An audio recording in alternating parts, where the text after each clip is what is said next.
Trainer by Louise Hashemi and Barbara Thomas.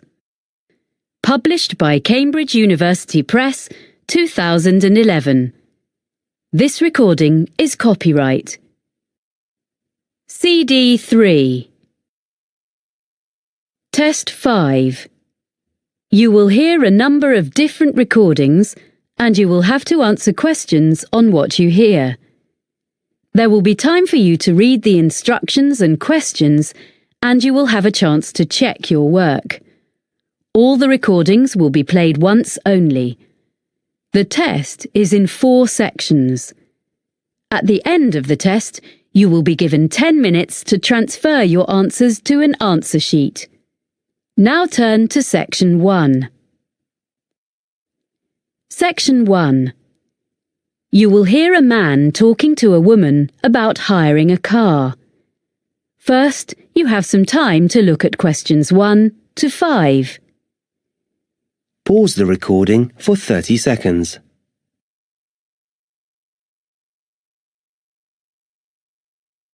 You will see that there is an example that has been done for you.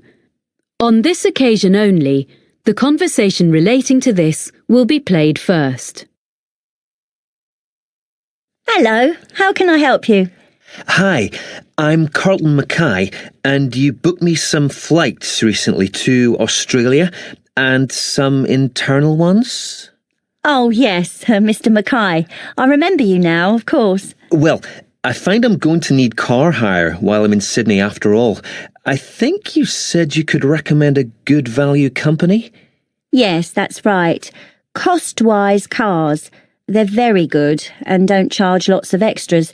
They have 3 offices in the Sydney area, including one office right at the airport. The number of offices in Sydney is 3, so 3 has been written in the space. Now we shall begin. You should answer the questions as you listen, because you will not hear the recording a second time. Listen carefully and answer questions 1 to 5. Hello, how can I help you? Hi, I'm Carlton Mackay, and you booked me some flights recently to Australia and some internal ones? Oh yes, Mr. Mackay. I remember you now, of course. Well, I find I'm going to need car hire while I'm in Sydney after all. I think you said you could recommend a good value company? Yes, that's right. Cost-wise cars. They're very good and don't charge lots of extras. They have 3 offices in the Sydney area, including one office right at the airport. So I'll just book it online? Yes, you can book online, but you should have their phone number too, just in case. Of course. That's 1800 705 639. It's on the website, and you can get a discount if you quote your booking reference from us. Oh, what's that? I mean the one you got from me when we booked your flights. I have it here. 743002. Oh, thanks. I guess I've got it at home, but I'll write it down again in case. A discount is good. So, where exactly is the office? I'll be coming to the domestic terminal from Melbourne. It's immediately outside the international terminal. OK. And another thing I want to check is, will they be open when I arrive, or is it just office hours? Well, they open at 7:15 and close at 6:15 in the evening. So let's see. You're due to land at 6:10. By the time you've collected your bags and so on, which will take a little while, they won't be open. But if you arrange it in advance, they can wait for you. You do have to pay an extra $30 for that, though. OK. Well, I'm staying near the airport the first night, so I could go back in the morning and save a day's hire? Yes, that'd be better. That'd save you about $50. Do you know what kind of cars they have?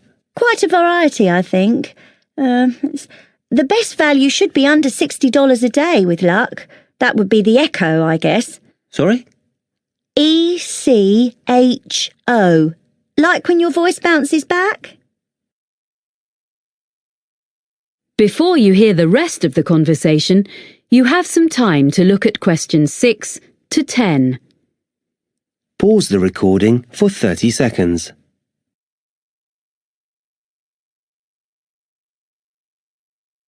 Now listen and answer questions 6 to 10. I suppose I have to book online before I leave? That's the best way.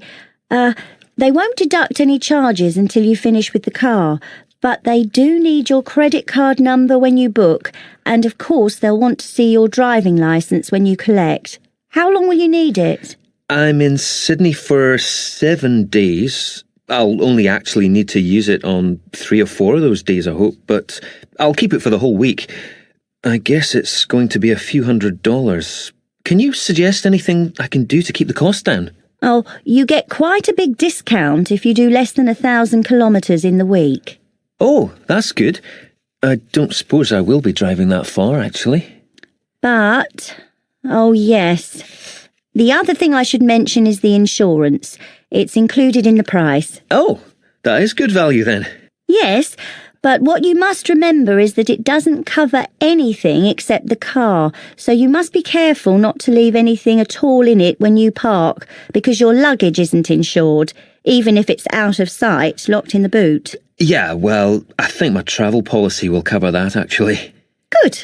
Okay, and can I return the car outside office hours?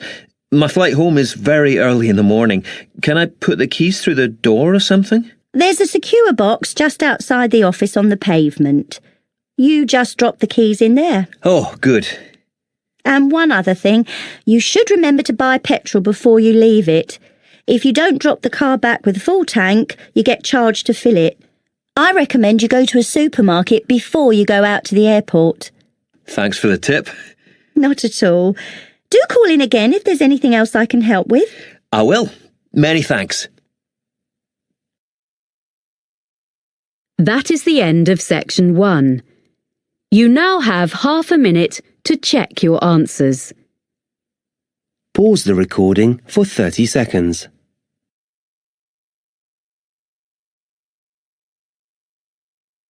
Now turn to section 2. Section 2. You will hear a speaker from the hotel industry addressing a group of young people about careers with her firm. First, you have some time to look at questions 11 to 15. Pause the recording for 30 seconds.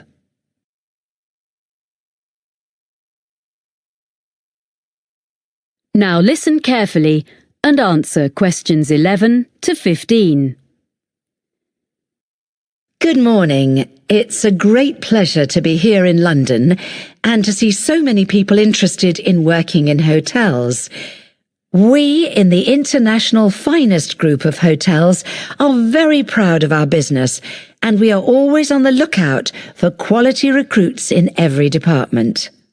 Now, I'm going to outline some of the areas of work where we are currently recruiting and the essential skills or qualifications for them. Then I'll run through our recruitment procedure, okay? At the moment, we're looking for a number of people for administrative posts in different parts of the world, and also some roles which involve a lot of travelling.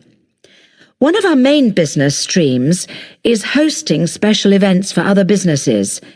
If you have good communication and organisational skills, with a good level of fluency in at least one European and one non-European language, I'd suggest you think about becoming part of the team which sets up these events for all our centres. This would mean being based full-time in our London office. The work ranges from setting up small meetings a few days ahead to organising international conferences 2 years in advance, so there's plenty of variety. Some of the conferences we run have as many as 1,000 delegates, so it's quite challenging. Then there are some posts available for professionals in the catering field. Chefs we can find. It seems this is a popular career choice in many parts of the world, as in the UK these days, in spite of the exacting standards.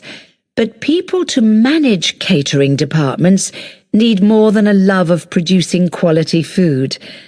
We're after really energetic and totally efficient young managers who already have the relevant business qualifications. No training on the job here. And they must share the team's determination to make everything run smoothly at any time of the day or night. Or if you are the type of person who enjoys a challenge, what about becoming one of our relief housekeepers? You'll be a good people person, well organised and supremely flexible. As well as covering UK holidays, maternity and paternity leave, there will be times when you have to fill a key post when someone's sick, which could be anywhere in our European, Middle Eastern or Far Eastern hotels, so you must be prepared to hop on a plane at 5 minutes' notice. The International Finest brand name attracts visitors from all over the world and on all kinds of business and leisure trips. Our swimming pools and gyms need to be run by people with the highest standards of customer service. You don't have to be a great athlete, but smart appearance and a pleasant manner are necessary. A diploma in sports science would be the minimum requirement here. Lastly, I'd just like to mention that the main London office has another vacancy. Most bookings come online, especially from the Far East, for people coming to Europe. If you have fluency and some keyboard skills in, for example, Spanish or any Far Eastern languages, either having taken a degree or preferably from having lived and worked overseas, you might be just the person we're looking for to deal with email bookings and queries in the office here. A flexible attitude to working hours is also important, as you may have to come in outside normal office hours. Before you hear the rest of the talk, you have some time to look at questions 16 to 20. Pause the recording for 30 seconds.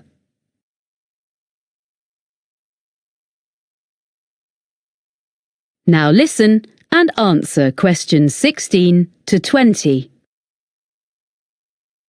So that's an overview of the kind of jobs. Now, how to get them. First of all, provided you have a UK work permit, you can go online and register an interest in working for us. By return, you'll receive a unique applicant's code, which is your personal identification number and which we'll use in all communications. Along with that, you get access to the Human Resources website, where you should make sure you understand the legal terms and conditions which apply to all our employees.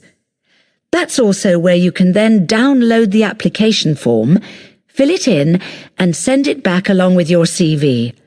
You'll know within 48 hours whether you're being considered, as you get an automated response. Sorry if it's a bit impersonal, but at least it's quick. Hopefully, if we like the sound of you, there will be in that automated response a list of times for an initial interview, which will take place by telephone during the following week. You confirm by email which of the time slots will suit you. Provided the interview is satisfactory, at that point we'll ask for any evidence of qualifications required, which might be your degree or diploma certificate or so on, which you have to send certified copies of, and we contact your referees. The last thing you have to do is you come along and have a look round the International Finest Group head office, get to know some of our team in human resources face to face, and participate in a one-day recruitment seminar, which involves a number of group and individual activities, along with other potential employees. Then, with luck, we'll offer you a job. So I hope you like the sound of joining our organisation.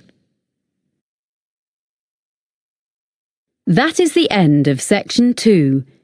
You now have half a minute to check your answers. Pause the recording for 30 seconds.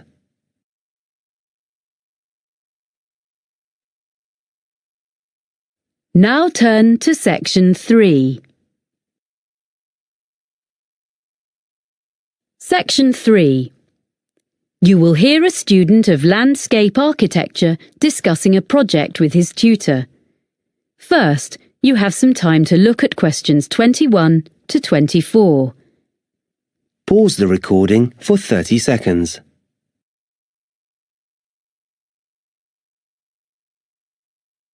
Now listen carefully and answer questions 21 to 24.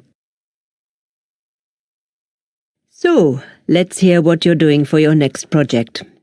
I've decided to design a roof garden for a supermarket. I've been looking at some on the web, and I think that a garden on top of a building is the up-and-coming thing. Okay. So you've done a bit of reading already? Mm-hmm. What benefits would there be for the client? Why do you think a supermarket chain would be willing to meet the expense of construction?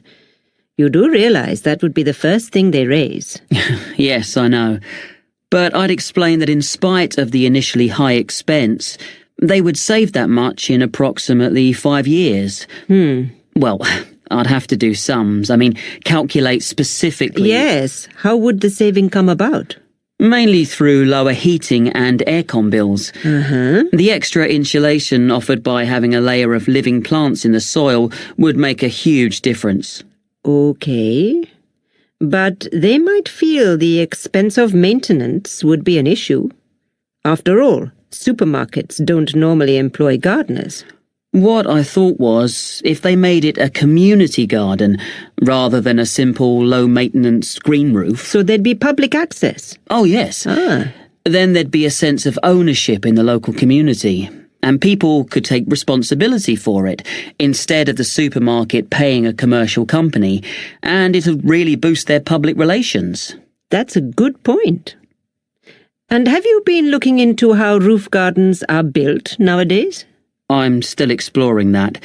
But if I take advantage of the latest technologies for roof gardens, it shouldn't be too difficult. But in any case, you have to use lightweight materials. But that's a matter of making the right choices.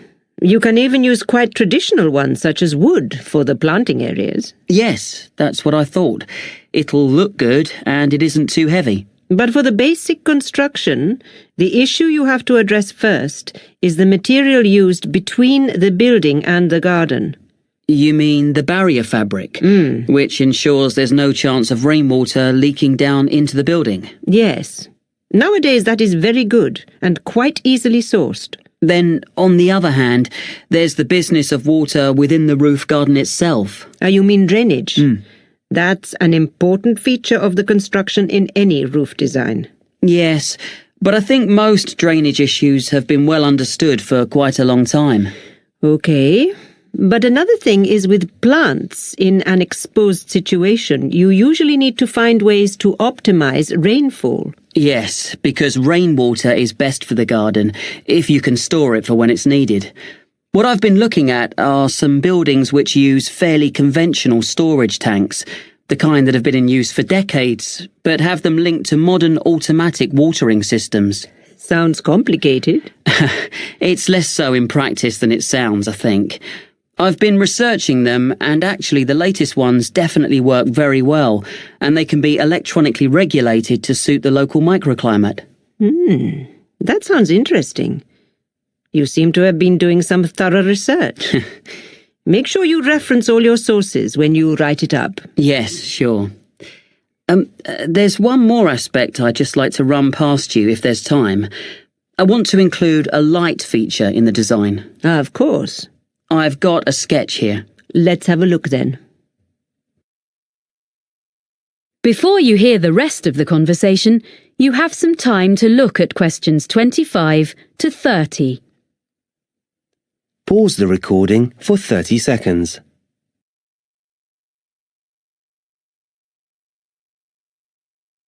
Now listen and answer questions 25 to 30. Well, I was really impressed by something I saw on a roof in Cornwall, and I'd like to design something similar. You have an area of planting, and I'm thinking of installing this lighting in an area filled with low-growing evergreen shrubs. You'd have to have lights and things well away from anywhere children might be. But I can see this could be very effective, if a bit complicated. How would it work? On this drawing, this is a section view. You have this low wall on the right. Yes, that's it. This is just one element, and these areas would be repeated all round the planted area. I think this will probably be a wooden wall using reclaimed timbers with an angled ceramic top surface. Perhaps even ridge tiles, like they use on roofs? Oh, yes. That'd be just the sort of thing. And that'd make it weatherproof. And then the heavy-duty electric wiring comes up through the floor just outside the planted area and into the wall. Then it's brought through to a projector low in the side of the wall, and that sends a beam of light along the fibre optic cable. So there's no electricity in the actual lights. The fibre optic goes across the surface of the soil in the planting area. Yes, that's the beauty of it. The shrubs will soon grow to cover it up, of course. And then the cable goes past a wooden post, which is between the shrubs and can be a support for them as they grow bigger, and then runs up into each element of the installation. So the light beam is carried up to the top of each element and illuminates a kind of conical glass cap? I see. Is that the bit which would glow in the dark? Yes. And what's the cap supported on? Is it a wall? No, it's a slender acrylic rod, like the stem of a flower or mushroom, which the cable runs up inside of. Well, I'll be interested to see the final drawings. Oh, thank you. I'm looking forward to putting it all together. That is the end of section 3. You now have half a minute to check your answers. Pause the recording for 30 seconds.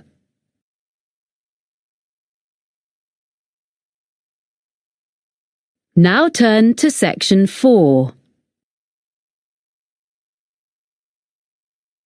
Section 4. You will hear a geography student giving a presentation about sand to fellow students. First, you have some time to look at questions 31 to 40. Pause the recording for 1 minute.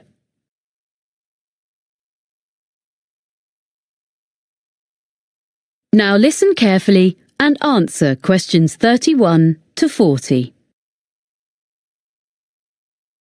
First, I would like to tell you how the Argus computerized photography system has helped marine researchers. Then I shall talk a bit about sand collecting.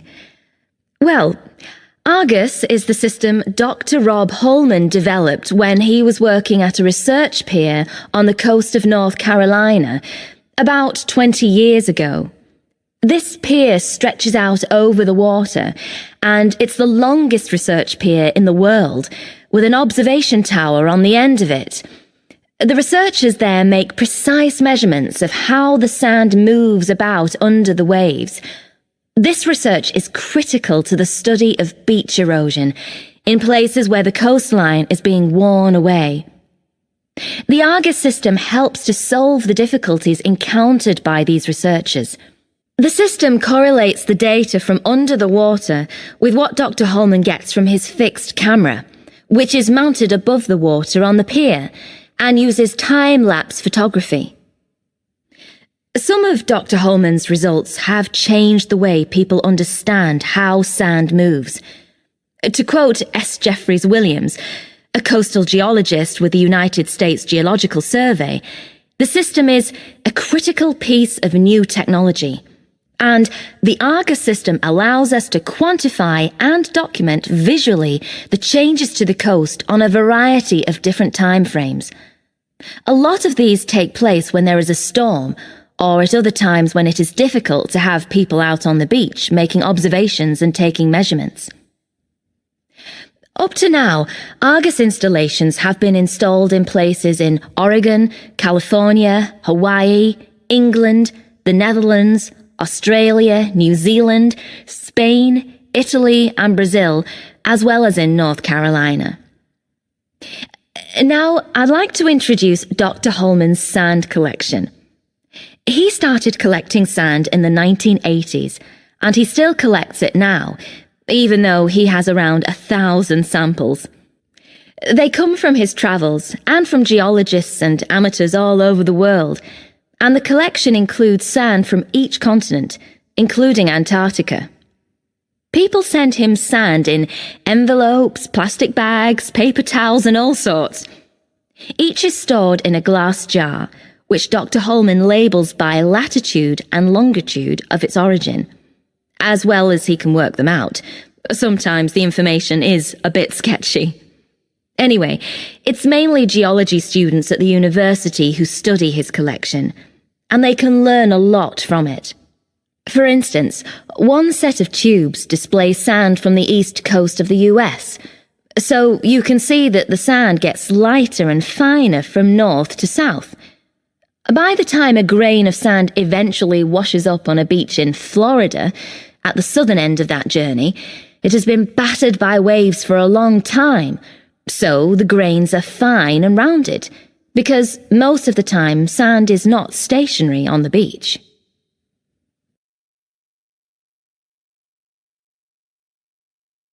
Okay, so if you'd like to collect sand and maybe even send some to Dr. Holman, how should you go about it? Well, the list of equipment is very short and easy to find, but you should keep a supply when you're travelling, as you never know when you'll come across an interesting sand sample. One really handy thing for digging sand, especially if it's hard or frozen, is a spoon. It's perfect for that. If you're travelling by air, it'll have to be plastic, but metal is preferable, as plastic tends to break. You need something to put the samples in that is damp-proof and easy to carry. You can just use plastic bags, but you need to record the location and date on the bag, so you must also have a permanent marker with you, because you can never assume you will remember where you gathered a sample from later on, and you don't want it to rub off before you get home.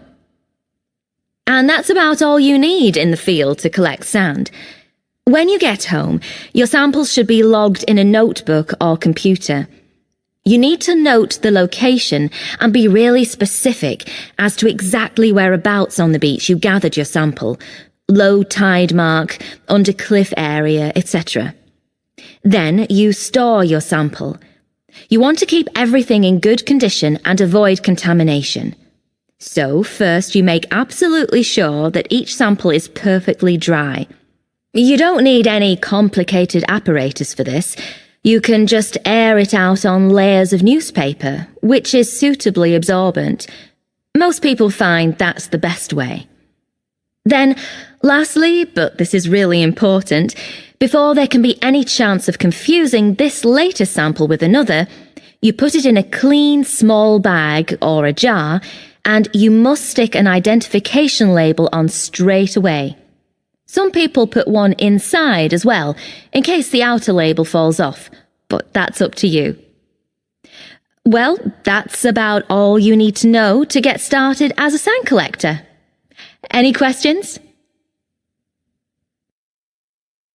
That is the end of section 4. You now have half a minute to check your answers. Pause the recording for 30 seconds.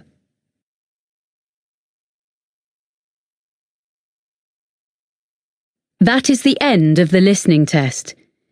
In the Ielts test, you would now have 10 minutes to transfer your answers to the listening answer sheet.